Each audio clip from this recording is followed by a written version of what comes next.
কোনো রকমের চাপ অনুভব করছি না। রাজনীতিবিদরা বাইরে কোথায় কি বলছেন সেটা তাদের ব্যাপার, তাদেরকে জিজ্ঞাসা করবেন।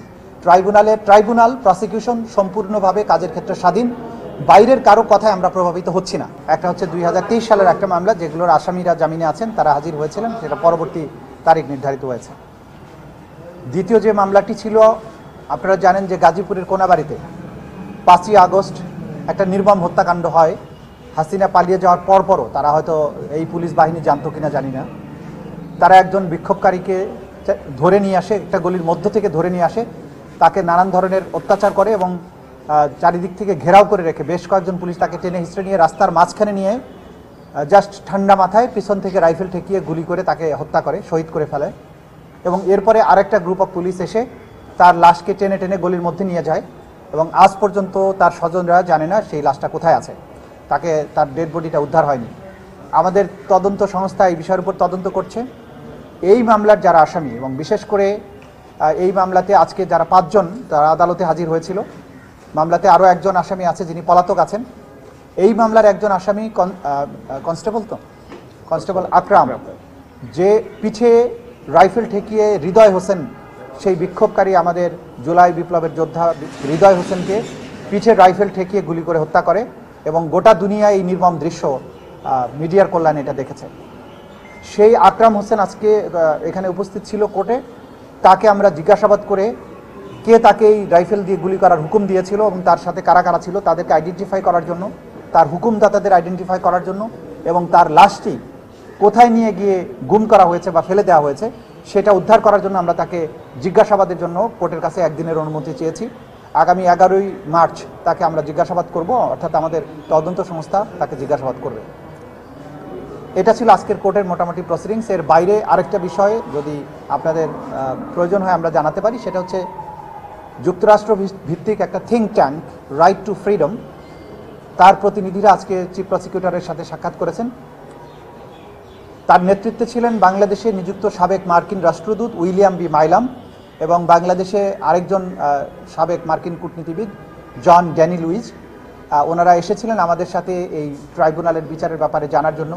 বাংলাদেশে জুলাই আগস্টে যে গণহত্যা হয়েছে বিশেষ করে সেই ব্যাপারে এবং পেছনে 15 বছরে যে সমস্ত গুম, এক্সট্রা জুডিশিয়াল কিলিং এগুলো হয়েছে সেগুলোর ব্যাপারে তারা আগের থেকেই এই থিঙ্ক ট্যাঙ্কটি তারা বক্তব্য দিয়ে এসেছে।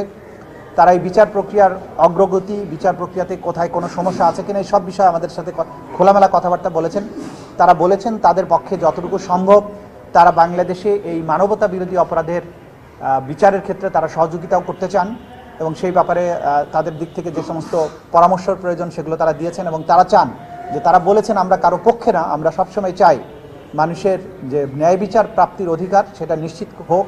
বিশেষ করে জুলাই আগস্টে এবং বিগত সরকারের পুরো আমলে যেই সমস্ত মানবতা বিরোধী অপরাধ হয়েছে তারা মনে করেন যে বাংলাদেশের সরকারের উচিত হচ্ছে এইটার সঠিক বিচারের মাধ্যমে চিরতরে ভবিষ্যতে আর কোনো ধরনের এই অপরাধের পুনরাবৃত্তি যাতে না হয় সেই ব্যাপারে তারা তাদের কথা বলেছেন, তাদের আশ্বাস ব্যক্ত করেছেন, সহযোগিতারও আশ্বাস তারা দিয়েছেন।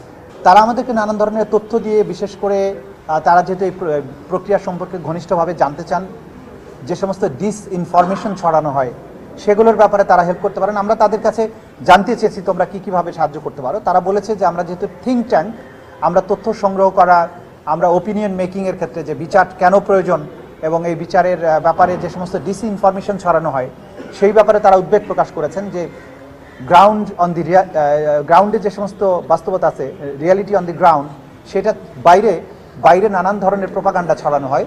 তারা যেহেতু এগুলো নিয়ে দীর্ঘ অভিজ্ঞতা আছে তাদের কাজ করার, সুতরাং তারা বলেছেন এই বিষয়গুলোর ব্যাপারেও তারা আমাদেরকে সাহায্য করতে পারেন। সর্বাত্মক প্রস্তুতি চলছে, কাজ চলছে, দিনরাত কাজ চলছে। ইনশাআল্লাহ কারোর মধ্যে কোনো গাফিলতি নেই।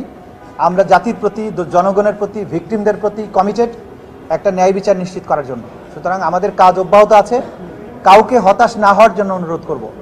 আর আরেকটা জিনিস বরাবরের মতোই বলবো যে অতিরিক্ত চাপ প্রয়োগ করবেন না, কারণ ন্যায় বিচার জটিল এবং কঠিন একটা প্রক্রিয়া। এখানে যদি অপ্রস্তুত অবস্থায় রিপোর্ট আসে অথবা তাড়াহুড়া করে বিচার করে আমি বিচারের কোনো ত্রুটি করি, তাহলে প্রতিপক্ষ এটার সুযোগ গ্রহণ করবে, ন্যায় বিচার পরাভূত হতে পারে। আমাদের সব কিছু দেখতে হয়। জনগণের বিচার চাওয়ার ব্যাপারে তারা চাইবেন দ্রুত, আমরা চাইব সুষ্ঠু নিরপেক্ষভাবে হওয়া, যতটুকু সময় দরকার ততটুকু সময়। আমরা কোনো রকমের চাপ অনুভব করছি না। রাজনীতিবিদরা বাইরে কোথায় কি বলছেন সেটা তাদের ব্যাপার, তাদেরকে জিজ্ঞাসা করবেন। ট্রাইব্যুনাল প্রসিকিউশন সম্পূর্ণভাবে কাজের ক্ষেত্রে স্বাধীন। বাইরের কারো কথায় আমরা প্রভাবিত হচ্ছি না। আমরা শুধুমাত্র আইন এবং শুধুমাত্র ন্যায় বিচার নিশ্চিত করার জন্য যা করা দরকার সেটার উপরে আছি। বাইরে কে কি বলছেন সেগুলো আমরা সেভাবে আমাদেরকে প্রভাবিত করছে না কোনোভাবে। Thank you.